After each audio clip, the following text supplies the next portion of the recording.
Today I'm keeping it simple with a sketch of a brick building. When I'm drawing buildings head on, I always start with the door. It just helps me get the proportions right. Once I've got that down, I work outward from there. I can't quite say why, but if I try drawing the largest shape first, like the whole building, I end up using my eraser a lot more when I start drawing the windows and doors. Maybe it's a sign I still need to brush up on my observational skills. On that note, doing the Inktober challenge was a game changer for me. It got me drawing things I wouldn't even think of drawing, which was great for sharpening my eye.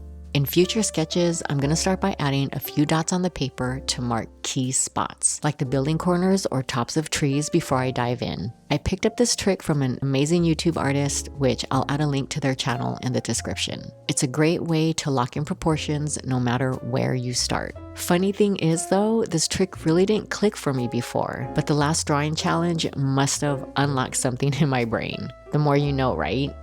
As always, keeping things loose and sketchy. Hope you'll join me for this one. See you on the other side.